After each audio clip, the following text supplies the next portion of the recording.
and welcome back to Kingdom Reviews. I'm your host, the Future Keybearer. We start off with another trip to Halloween Town, where Jack has set up a series of balloons around the town. Could this be a precursor to the most broken spell in the entire series? But he's shocked to discover that Heartless are hiding inside some of them. He comes to the conclusion that someone else is responsible for it. I'd better keep brainstorming, or they'll think of all the good ideas first. Really, Jack? That's your concern here? Not the fact that the extremely dangerous creatures are still running around, probably hurting people, not just scaring them? Anyway, Jack gives Zero a reward for sniffing out the Heartless, which I can only assume came off his own body. Roxas sees all this and figures he can get Zero to show him where the Heartless are hiding. So you have to run around finding bones. Wonder if one of them belongs to this guy. Where's my femur? And you give him to Zero, who will guide you to the Heartless. Before you can leave, Lock, Shock, and Barrel throw another bomb in Roxas' face and run to their secret hideout. Which makes me wonder where. I mean, their last house was taken over by Oogie, then defeated. These games are weird. After the mission, Axel notices that something happened between Roxas and Shion. And he mentions how complicated girls are, even when they're nobodies. So basically, this conversation could be summed up as, "Dem dames, am I right?"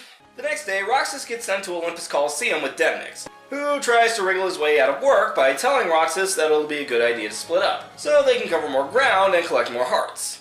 Roxas goes with this, forgetting the fact that they're on heart collection duty and Demnix can't collect hearts by himself, seeing as how he doesn't have a Keyblade. Roxas goes inside and sees Hercules training with Phil. Oh good, now Roxas can have Herc explain to Phil that he's not the new trainee. Or not? To be fair, Roxas is using this whole trainee thing as a cover, so...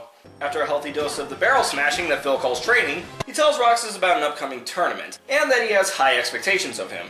This leaves Roxas to ponder what expectations are. The next day, Roxas gets sent to... oh, Christ. This is gonna be a headache and a half. Roxas sees the White Rabbit run by, crying about how late he is. And I'll give credit. Unlike the first game, it seems like the rabbit's dialogue is actually pulled directly from the movie. And speaking of the first game, we follow the same chain of events of following the rabbit, talking to the door, taking the shrinking potion, and fighting Heartless that would be a lot easier to deal with if we weren't shrunken. The next few days are largely uneventful, and we move on to day 171.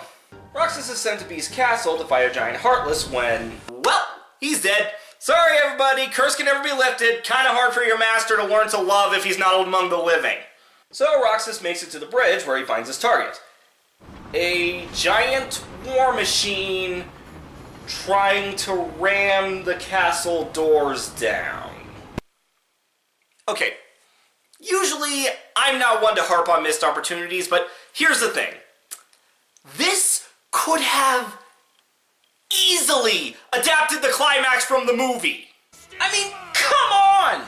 Can you imagine Gaston, LeFou, and a mob of Heartless atop this thing trying to break the castle door down?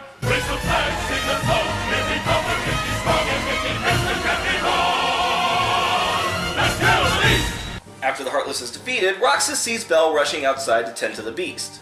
And looking at this scene, it feels like they wanted to adapt the movie for this, but because of game continuity, they couldn't go all the way with it.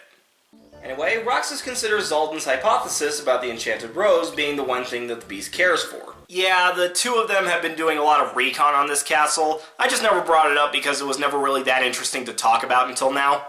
But now Roxas realizes that it's Belle that he cares the most about. And right on cue, Zaldan appears out of nowhere to denounce the idea of love. When did you get here? That's none of your concern. I beg to differ!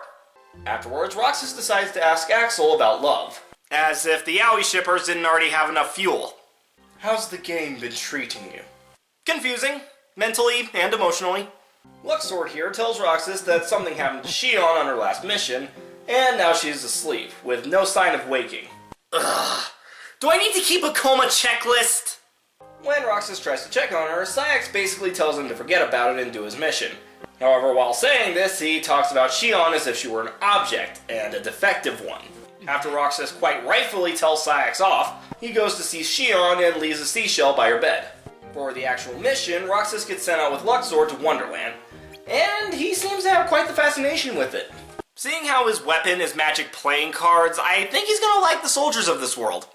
After the mission, Roxas tells Axel that he's sure Syax knows something about why he and Shion are special, and Axel does him in favor of confronting Syax about it. If there's something going on, just be straight with me for once, will ya?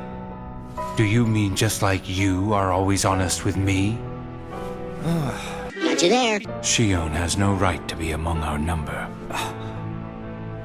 What do you mean? It's plain to see. If it was plain to see, then why would Axel be asking?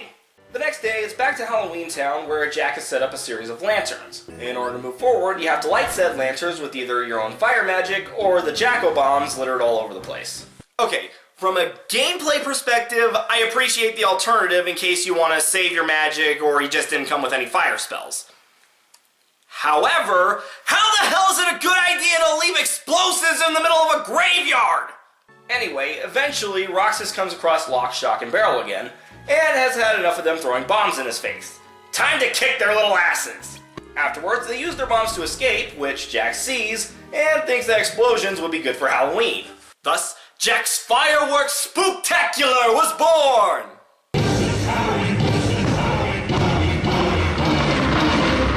The next day, Roxas is sent to Neverland, and already it's an improvement over the first game, as we can actually see more than just Hook's ship.